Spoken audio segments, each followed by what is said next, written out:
I think it's been a little bit more of an eye-opener to the Dallas and the Stars fandom than it has been to the team itself. This is exactly, I kind of think, what the Stars expected. Where are we going? I think, would it be Dallas? Let's talk to Sean Shapiro of DLLS and Elite Prospects. Where are you, my friend? I am actually in Detroit. That's where I live, but I have a flight to Dallas for Game 5. So thankfully, thankfully both teams split for Game 1 and 2, so that we made sure that happened. And so I am in Detroit right now, but I am flying to Dallas Wednesday, and hopefully have better travel experiences than some others traveling around the world right now. Amazing. Our read on this series is that the Stars aren't dead and that they should be thrilled that they're down 2-1 in this series, because it could very easily be 3-0. They've got a lot of guys who need to get going. And quite frankly, when you can only get better, 2-1 ain't a bad place to be. Do you think that they are in as big a trouble as everyone else seems to think? I think there's trouble. I also agree with you. They should be down 3-0, right? Like that third period from Game 1, they should be. They scored 5 goals in the third period. They've been outplayed throughout this series. Even today, I know they get all the numbers and everything, and they go through and they outchance Edmonton and everything like that. But this was a game where Edmonton took advantage of the adversity, the missed penalty, and credit to Edmonton. And I actually blame Dallas for not limiting the damage there. And it's all of a sudden Edmonton is able to basically just go bunker down a little bit and then go sting them on the rush. So Stars could be down 3-0. They could be facing elimination. And I also think this Stars team is one that we have learned is such a coin flip of a team, where there's this, it's like this team lost 4-0 to Edmonton twice. There was multiple games against Colorado where you're like, this is the worst team, this is the worst playoff team in the history of hockey. This team lost 7 games to end the regular season before going into Game 1 of the playoffs. It's a team that under multiple coaches lost Game 1 of series 8 games in a row and somehow won 5 of those series. So it's basically, if the Stars want to show up, they'll show up and play the game. And then there's sometimes they don't, like tonight. And so I don't think they're out of it. It's just which side of the coin shows up for Game 4, and are they down 3-1, or is all of a sudden Game 5 a big twist game? It's Dallas Stars. They are completely random, and it's beautiful and wonderful and terrible all at the same time. I didn't feel like they no-showed tonight. I feel like they had a really good second period that they immediately lost the game at the end of the second period when they surrendered a goal in the final minute. Like, I was like, this game is over. It just negated an unbelievable period that may have got them back in the game. But from your perspective, like, how do you power rank the list of most disappointing Dallas Stars in this series? It's ironic that Jason Robertson scored tonight and got the goal tonight, but it's you can't be. And I know we give him a little pass, right, for kind of the start of the Winnipeg series. He's coming off the injury, misses all of the Colorado series, but you can't be getting your first goal of the playoffs 10 games into your playoff season or whatever it is for him, and it's because you happen to be there when Liam Bichel shot the puck. Like you can't be a 35 goal scorer in the regular season and not do that. So for me, it's the Jason Robertson playoff issue and I think it's not nearly as bad. Like past years, it's always been will Jason Robertson deliver in the playoffs? And I don't think he's been as bad as some people have talked about, but this year he's basically kind of given proof to the pudding that he hasn't gotten it done. So it's Robertson there. I mean, if you want to go through and you basically talk about any forward that isn't from Finland has basically struggled to do anything. I mean, Matt Duchene finally has done a little bit more, but Mason Marchment and Jamie Benn have, I know they kind of internally have moved this thought where like Jamie Benn is saying and telling Wayne Gretzky he's a checker now and everything like that. But that doesn't mean he has to stop trying offensively. And that just seems to be kind of a theme. Basically, this entire all season we heard about the forward depth for the Stars, and it's going to be great, and they're going to keep rolling and everything. And just no one is showing up. And it's funny because like the guy, you feel bad ripping on him because he's at -16 now, but like Wyatt Johnston is when you are potentially 1- away from setting an all-time record for the lowest plus-minus of a player in a single playoff year, there is something wrong going on there. So unless the player was born in Finland or plays defense, you have a hard time finding a lot of success individual stories on this team, other than Colin Blackwell, who was good tonight. Colin Blackwell, Tyler Seguin. I think the list ends there. Yeah, Seguin. Yeah, Seguin. Yes, I'll give pass to Seguin. Seguin's been better than he doesn't get looped in as much as some of the other guys. But yeah, I'll give that to Seguin. The Johnston thing is crazy to me because that's a guy who is profiled as big playoff performer. He's going to pop at some point. Like the Robertson, he's kind of living up to a narrative that already existed, which is kind of can disappear when games get tough. The Johnston thing is crazy to me. He's still a child, though. That's like the one thing he was fucking popping off at 19 in the playoffs. I know. It's weird that he has this backlog of proof that he's a great playoff player. That when he's doing nothing this postseason, I'm like, he's just a kid. I kind of let it go. Like, what is he, 21, 22? Yeah, he's 22 now. He just turned 22 like a week and a half ago or something like that. So okay, he sucks. He should know better. Yes, he should know better. It's the you get the what is that? What's the saying, right? Like we always joke about once the playoffs, there's no rookies or whatever hockey cliche. Like that's the one we want to use. But no, the Johnston thing. Welcome back, Joe Pavelski. Exactly. Oh, no. He stayed in Joe Pavelski's house a little too long. Yes. The Johnston thing is wild because it's part where like he hasn't been nearly as bad to be minus 16, right? Like so there's been some of that that unluckiness to it too, and there's been parts of his game where you're like he made a play against the Colorado series late that led to a goal the other way, and so there's still those moments, but then you're like, I don't understand how he can have this body of evidence from those past couple years. And when a guy does it at 21, 20 years old, you're like, oh my God, the sky's the limit. This guy's just going to keep skyrocketing.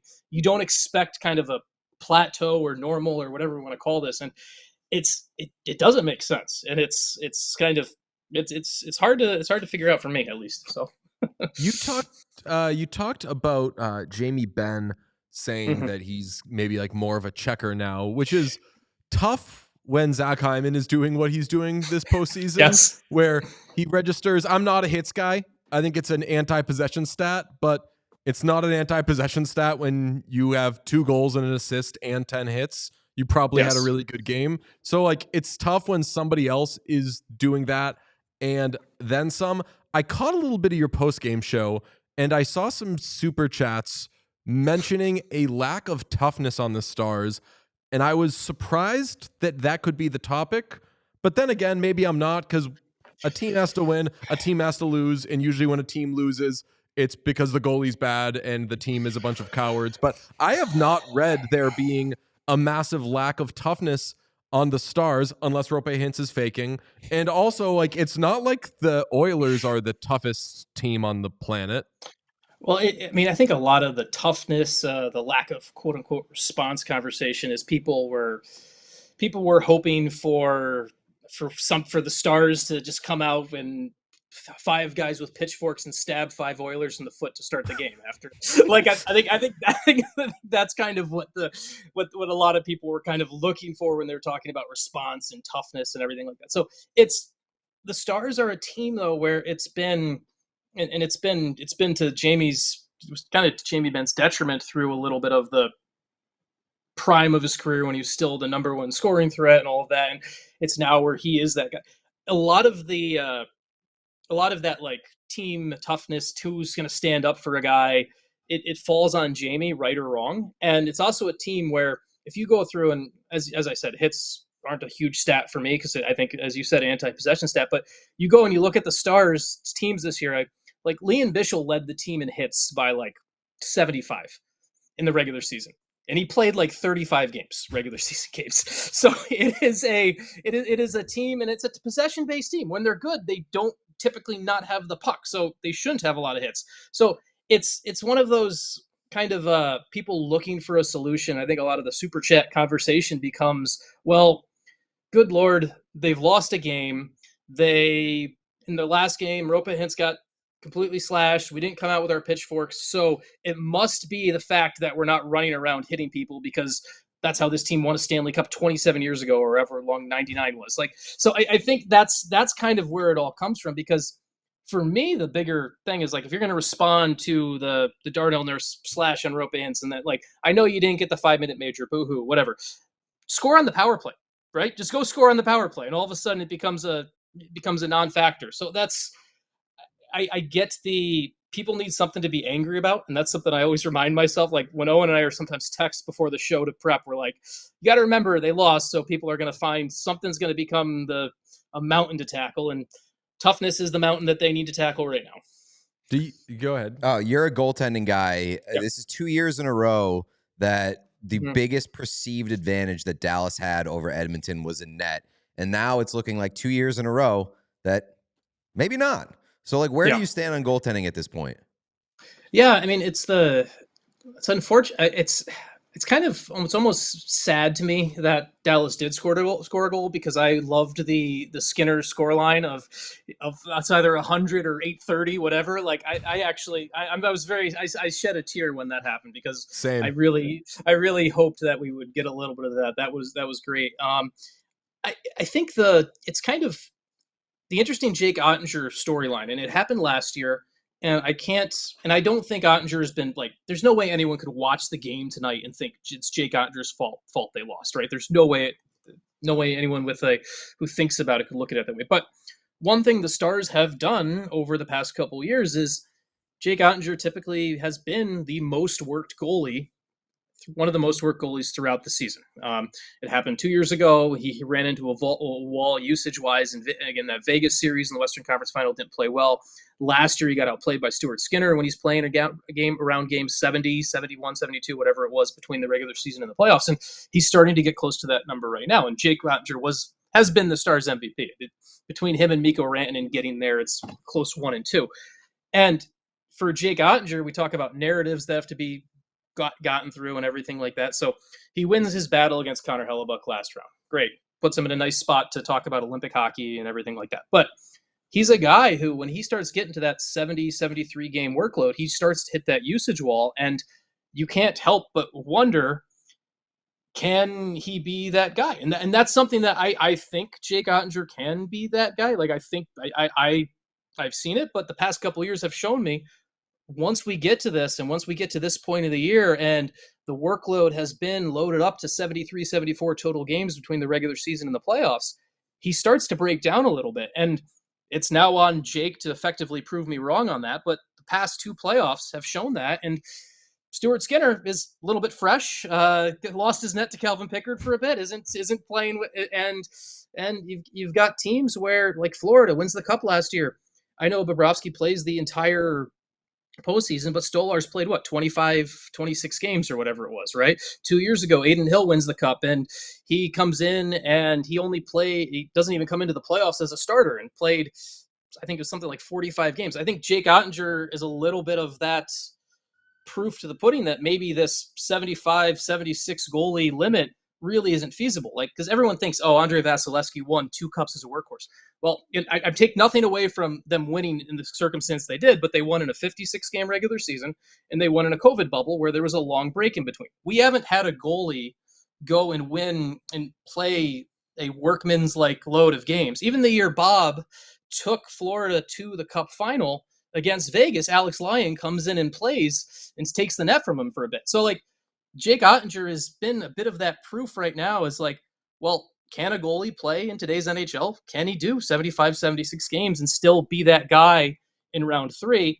And so it's not just a Jake question, it's an entire position question because teams who have won have done the opposite. Like Carolina, I know Carolina is going to be done in a game, but Carolina has been willing to switch goalies. Like, it's Dallas does not. There's no way in hell Casey DeSmith is ever starting the game. So it's all up on Jake to prove this. So watch it. But I was just Googling during that. I was like, was Casey DeSmith hurt this year? So, like, why don't you just play him more in the regular season?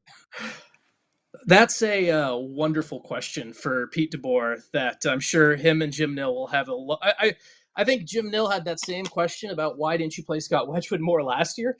And then they brought in Casey DeSmith and he didn't play more. It's a tremendous question. And it's one where I think it has to almost come from, I think it's Pete DeBoer gets a lot of autonomy from his GM and how to run things. It's one of those where I almost think from Jim Nill being such a I'm going to let people do their job type thing, it almost you need someone else to be a little bit more of the adult in the room from the Stars' perspective to say, you know what, we should probably play if we are a team that should be a cup contender. We don't need to do what Utah did, where we're trying to run a guy into the ground just to make the playoffs. We should be a playoff team, if the backup is also playing 35 games. And that's going to be a really interesting and internal conversation for the Stars this summer, I think, between Jim Nill and Pete DeBoer as they go forward, because it's like, look, we can't have Jake play this many games. We want him to be hitting 65 games if it's game 1 of the Stanley Cup final. It can't be game 72, 73 for game 3 of the Western Conference final. I mean, we had the discussion about, like, does bad goaltending put you in a better position to win a Stanley Cup? Oh yeah, that's the trick. Yeah. You got to have bad goaltending. But we didn't even like consider the idea that, like, having bad goaltending, forcing a guy out and another guy in makes that guy fresh. Oh, yeah. And when you were talking about Stu and you were like, Stu's fresh now, I'm like, he does kind of always make sure that he's fresh by the time the conference finals roll around. He takes matters into his own hands. Jay Roger needs to consider that. He's fresh and playing well by the time the conference finals roll around. But and I know I snapped on Casey DeSmith. I know he's not Patrick Waugh, but like Casey DeSmith is a very playable backup goaltender. So I'm confused as to why they wouldn't play him a lot more. It's not like they were at risk of falling into a wild card spot. They were going to get Colorado anyway. So last thing I want to ask is, do you think, because we all think that Dallas isn't out of this, but I'm going to play a weird version of devil's advocate where I esteem the Oilers and say, what does it look like, though, if the Oilers power play shows up, which hasn't happened? That's like a big what if that is still looming. And then, of course, another is Ekholm's coming back at some point. And I know they keep saying, like, like mid to late series. The more they win, the less they need to put him in. But after today, after that second period, if I'm the Oilers, I'm like, if Ekholm's ready, get him back. Get him back. Yeah. So what, like, I guess, how do you weigh the possibilities of Dallas improving and Edmonton actually still having some improvements that are tangible? Yeah, it's tough. And I picked Edmonton to win this series. So for me, it doesn't, like, this series is kind of going a little bit how I expected. I expected to go 6 or 7 games, but it's the what if that was answered tonight was, like, at some point, Connor McDavid's not going to have just 3 goals through 18 games, right? Like, it's the whole, like, that was one of the shoes that was going to drop at some point. So he scores twice tonight, and so he'll probably score 2-1. We can probably assume he'll score 1 or 2 in game 4. And if you're Dallas, you got to think about that as well. So there is, from an Edmonton escalator situation, there's definitely a lot of scary things for the Stars' perspective. Now, I will say, and now obviously Ekholm is not coming back from nearly as long of a return from Landeskog, but if you're Dallas, you went through this a little bit in round 1 where you were dealing with Colorado and knowing that they're going to get their captain back. They're going to get a leader back. They're going to get this emotional piece back, and you're going to have to deal with it. So Dallas is, I guess, prepped a little bit to deal with that, very little bit. But yeah, the Oilers are. I said this on the DLS postgame show. Like, the Oilers are a damn good team, and so for everyone who's going through and thinking that this is from a Dallas perspective, that was thinking they were just going to walk through after they beat Winnipeg and everything like that, I think it's been a little bit more of an eye opener to the Dallas and the Stars fandom than it has been to the team itself. This is exactly, I kind of think, what the Stars expected. And it's also why I think things can kind of, I mentioned the Stars being that team that can kind of flip at times, and there's times that can change. And I think it's one of those where, from a Dallas perspective, we've seen how Jake does bounce back. And now we talked about the usage before, and so I'm talking out of both sides of my mouth here, but maybe this is where there's Dallas needs somebody in that group for that dig deep, follow me moment, which they haven't had, which they haven't had yet this series. The power play basically gifted them a win in this series. So they really haven't gone out and won a game themselves yet. So whether it's the Sagan line, whether it's Duchesne doing something, whether maybe it's a Miro Heiskanen signature moment, like, the Stars are a team that needs something to build off of. And a lot of times that can be Jake Oettinger. There's times it'll be Mikko Rantanen. From a Stars perspective, I think there's always that potential spark there. And so that's why it makes Dallas better. But of course, the Oilers thing is way more tangible. It's why I picked Edmonton to win this series, but I'm not ruling Dallas out. I still think this series goes 6 or 7 games. I still think Edmonton wins, but I still think it's a 6 or 7 game series. We all silly like the mayor.